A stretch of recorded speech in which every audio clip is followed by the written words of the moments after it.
Olá pessoal, boa noite. Para quem não me conhece, eu sou o professor Rogério Mazzini. Hoje nós iremos estudar um pouquinho de sociologia, ok? Uma matéria do currículo escolar das turmas do ensino médio, principalmente as escolas públicas do estado, ok? E particulares também. Uma vez que as municipais, as escolas da Prefeitura de São Paulo, em sua maioria, são de Fundamental 1 e Fundamental 2. Essa é uma matéria escolar do ensino médio. Então, eu leciono para turmas do ensino médio, turmas do ensino médio regular e EJA também do ensino médio, ok? Então nós iremos aprender um pouquinho aí.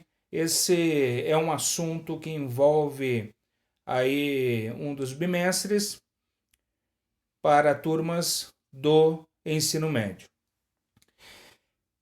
Hoje nós iremos falar sobre esta instituição social.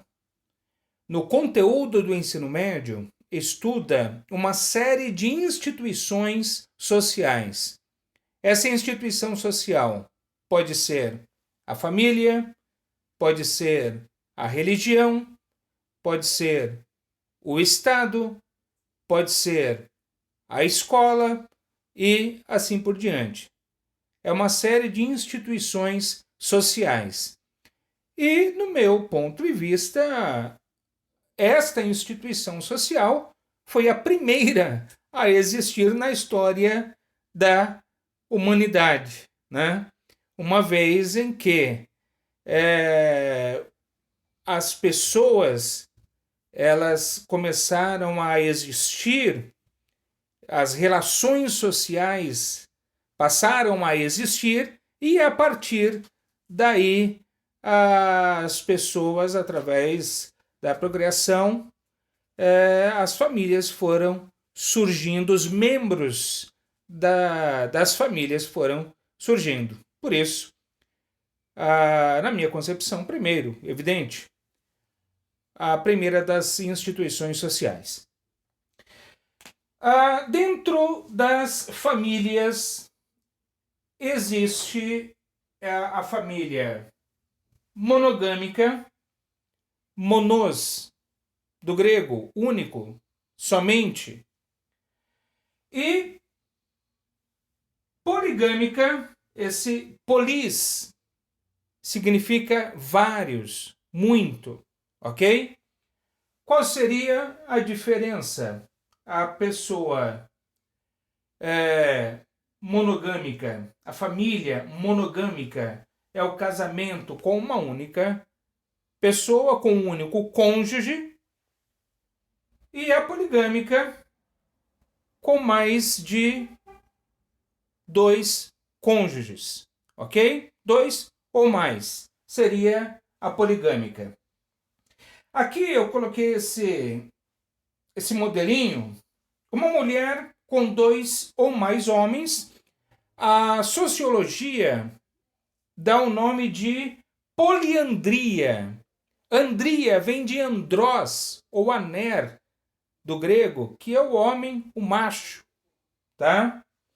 Esse modelo existe no Tibete, entre os esquimós, no extremo norte do continente americano, ok?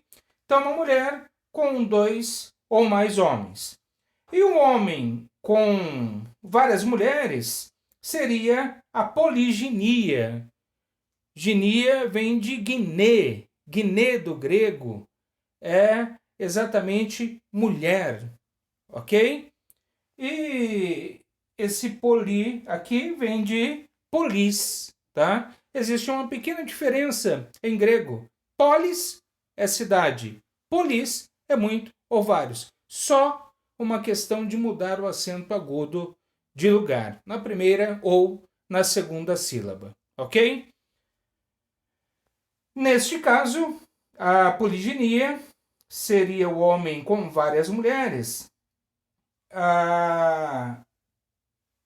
Um grande exemplo disso, tribos africanas. Aqui nós temos esta religião no Brasil, os Mormons, né? Igreja de Jesus Cristo dos Santos dos Últimos Dias, que é popularmente chamados de Mormons. Parece que existe uma permissão de um homem ter mais do que uma mulher nesta religião, ok? E alguns povos também,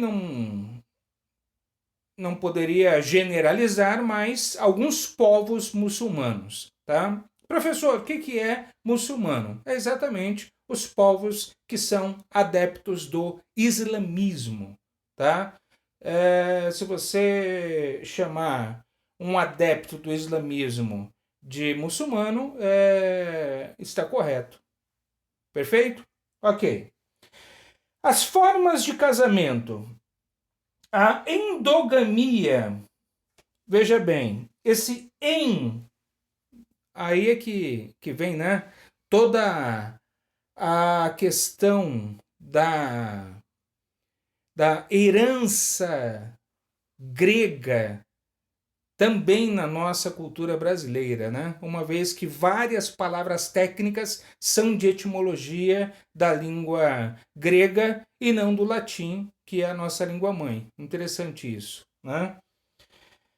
Endogamia, esse significa no, dentro da língua grega, é uma preposição, tá? É permitido apenas dentro do mesmo grupo social, tá? Dentro da mesma tribo. E esse tipo de casamento ocorre até aqui no Brasil, não precisa ser uma outra etnia, um outro país, uma outra nação, existe dentro do próprio Brasil. Existem algumas famílias ricas que só se casam entre eles, né? Ou uma família rica que se casa somente com quem é também de uma outra família rica. Então, dentro da mesma posição socioeconômica. Sociedades primitivas é um grande exemplo disso, e também a Índia. Embora na Índia exista hoje uma questão que a Constituição da Índia, a Constituição hindu, ela proíbe a questão do preconceito pela separação de castas, tá? Mas uma coisa é existir uma lei no papel, outra coisa é aquilo que já está penetrado na cultura, é algo que está sendo praticado há séculos. Então, a questão das castas. Professor, o que seria castas? Castas é exatamente as camadas sociais. Só que este é um termo utilizado historicamente, sociologicamente, para esse povo, o povo hindu, o povo da Índia, ok? Então é o tipo de prática, essa forma de casamento. Existiu até uma novela aqui no Brasil, uma época em que quem era de uma casta só podia se casar com quem era daquela casta. Não podia casar com quem era de uma outra casta. Dirá muito pior se a pessoa tentasse se casar com uma pessoa de uma casta inferior. Iria ter a reprovação da família automaticamente, tá? A exogamia, de dentro de, lembra êxodo, lembra saída, tá? Então, aquilo que está fora. Ocorre na maioria das sociedades modernas, isso é muito normal aqui no Brasil, tá? A união com alguém fora do grupo social, de um outro grupo social, isso perfeitamente possível. Uma outra característica é se casar com uma pessoa de uma outra religião, isso também é muito normal aqui no Brasil. Ambos os lados aí, eles entendem que é uma questão cultural, é uma questão de origem ou um ensinamento familiar e que isso acaba não afetando o sentimento entre os dois e nem o dia a dia entre os dois, ambos acabam respeitando a religião do outro. Então, isso também é uma característica dessa forma de casamento aqui no Brasil. Um outro detalhe de uma etnia diferente, até no próprio livro de sociologia, quando aborda essa questão, aparece lá, por exemplo, uma foto de uma mulher negra africana casada com um homem branco, um alemão, e o filhinho deles lá, moreninho, cabelo crespo, do lado. Aí essa mistura de etnias é algo completamente normal aqui no nosso país, né? As pessoas não estão ligadas a essa questão, mas às características, à personalidade, ao sentimento que começa a desenvolver, a questão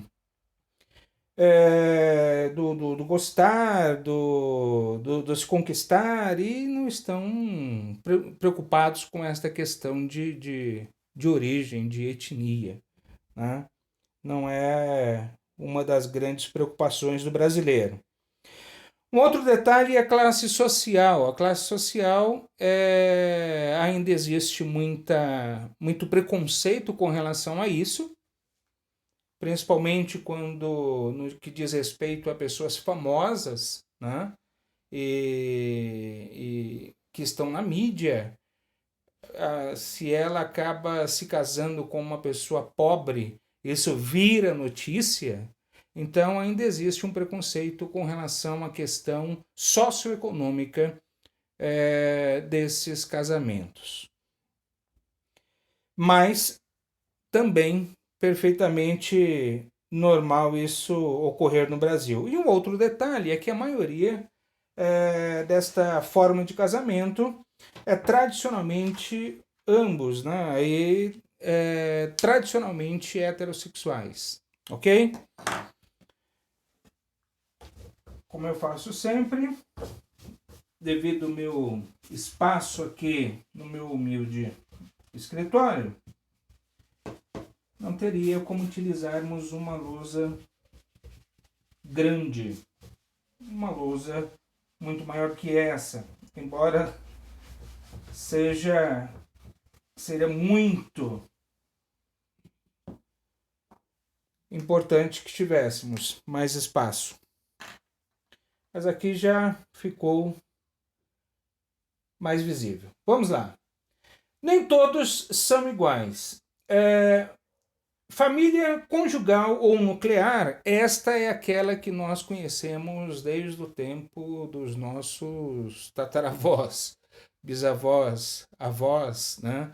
As gerações mais antigas, uma característica muito forte é que permaneciam casados até a morte ou chegavam aos 20, aos 25, aos 30, aos 40, aos 50 anos de casamento tranquilamente.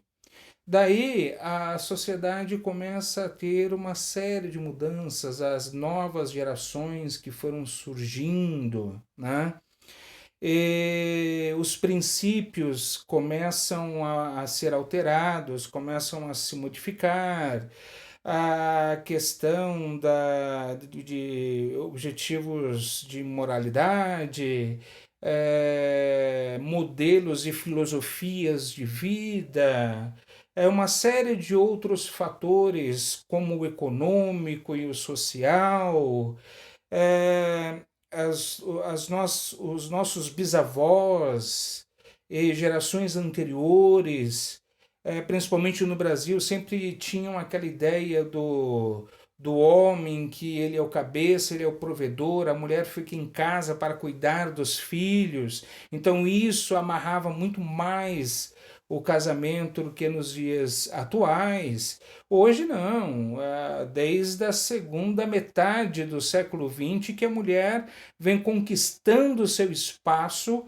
ela hoje exerce todas as ou pelo menos a esmagadora maioria das profissões que os homens têm, as mulheres também exercem. Então, essa independência financeira, profissional, essa independência do homem é algo muito natural nos dias de hoje. E é evidente que ela deixa de tolerar uma série de coisas. E ela deixando de tolerar uma série de fatores, né, que ela pode estar achando negativo no homem, isso deixa de é, fixá-la ao casamento, uma vez que ela pode se manter sozinha e criar os filhos sozinha.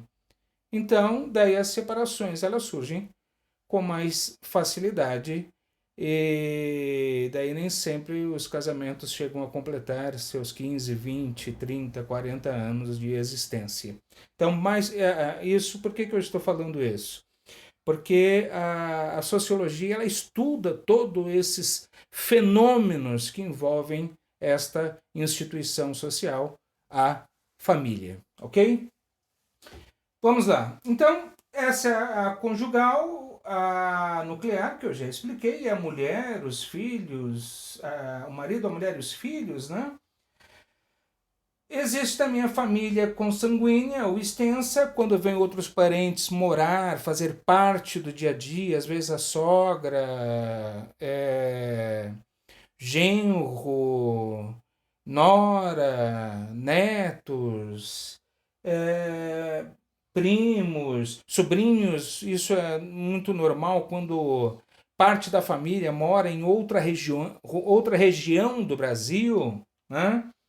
Então, tudo isso acaba aumentando. Então, essa é a chamada família extensa. A sociologia chama de família consanguínea. Tá? E isso se dá muito, muito pela questão socioeconômica.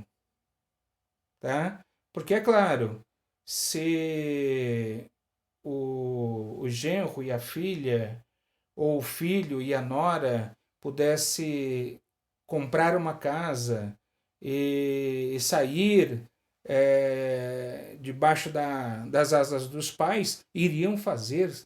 É claro que iriam ter o seu cantinho, mas vive por uma questão de não ter condições de bancar uma casa sozinhos. Então, por isso que a questão socioeconômica, neste caso, nesse tipo de família, é algo completamente normal, esse número mais elevado de membros. Com relação às funções da família, ela existe, é claro, né? Uma vez que existam sentimentos, e uma vez que a questão da biologia, a questão da sexualidade, do desejo, a necessidade do sexo e o sentimento. Então, a família ela existe pela questão sexual, né? E a questão com isso, através da sexualidade, da prática sexual, a questão da reprodução, a questão reprodutiva, ela entra, né, de brinde. Né? Existe o sexo, acaba vindo os filhos, evidente. Na maioria das vezes, estavam esperando e às vezes vem de surpresa, mas é assim.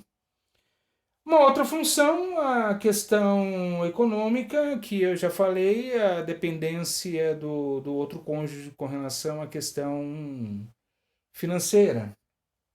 E aqui em terceiro, a função educacional, ela é fundamental. Por quê? é a família quem vai ensinar os princípios, a questão da moralidade, da educação e as relações sociais daquela criança à medida em que ela for crescendo. Então já vai preparando ela para ser inserida na sociedade como um todo, ok? Portanto, é uma instituição social exatamente que tem aí a sua função educacional primária, ok? Inicial.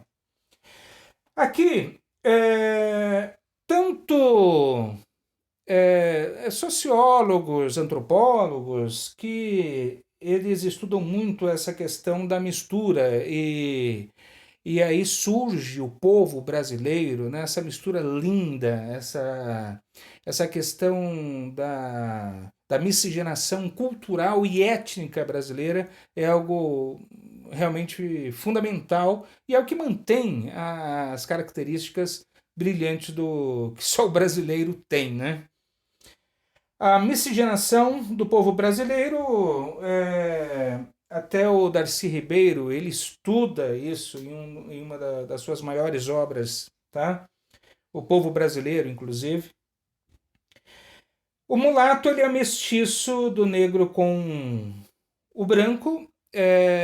Isso era de se esperar em função do século XVI ao século XIX, o tráfico negreiro para o Brasil, ok? O caboclo, o mestiço do índio com o branco, isso anterior ainda à questão da miscigenação com o escravo africano, porque o primeiro contato foi do branco, foi do europeu com o índio nativo, né? O próprio historiador, grande mestre, grande escritor, o Boris Fausto, ele, no livro História do Brasil, ele defende que quando os portugueses chegaram aqui em solo brasileiro já deveria existir cerca de 4 ou 5 milhões de índios. Então, esse contato, né, essa mistura aqui do índio com o branco se deu anterior, bem anterior ainda à questão do escravo africano. E depois, com o escravo africano, daí sai o branco, né, o europeu, fica de lado e o índio com o africano acaba dando aí essa miscigenação que são chamados de cafuso, ok? Então, mulato, caboclo e o cafuso para a gente poder entender. Dentro da poligamia, existe algo que poucos conhecem desta forma, né? Mas existem grupos dentro da poligamia, tá? Das uniões poligâmicas, o chamado poliamor. É algo nem sempre conhecido pelas pessoas, tá? Mas existe. E para que isso possa existir, não é simplesmente uma questão de imoralidade sexual, o famoso bacanal, né? Isso faz lembrar a adoração ao deus Baco, né? Não. Há uma necessidade de que exista a cumplicidade, a união, a amizade, a questão familiar mesmo, que vai além da questão da sexualidade e também a questão do sentimento. Então surge aí, dentro da poligamia, né, muitos grupos e famílias, tá, que chegam a ter filhos e tudo, que nem sempre ou não necessariamente um homem e uma mulher dentro dessa união nem sempre são casados no papel, tá? Mas existe essa forma, a mulher, um homem e outra mulher, portanto, duas mulheres e um homem nessa relação do poliamor. Não quer dizer que essas duas mulheres sempre tenham que ser bissexuais, tá? Pode ser que elas sejam heterossexuais. Existe esta outra forma aqui também de uma mulher e dois homens. Não quer dizer também que sejam bissexuais, pode ser ou não, pode ser que sejam heterossexuais, os dois homens, tá? Mas nesse caso, uma mulher. E existe também outros modelos. Existe MMM, o trisal, né? O trisal dessa forma, o trisal dessa forma, o trisal dessa forma, né? Trisal seria o casal com 3 pessoas. Mulher, mulher, mulher. E existe o trisal também assim. Homem, homem, homem, né? Daí, nesse caso, são homossexuais ou bissexuais, ok? Existe essa prática do poliamor dentro desse tipo de família aqui chamado de família poligâmica. Ok, pessoal? Espero que tenham aprendido um pouquinho mais de sociologia.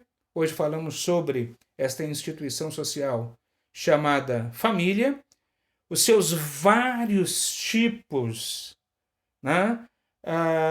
Uma diversidade muito maior, muito grande, né? Do que muita gente pensa. Aquela nuclear, né?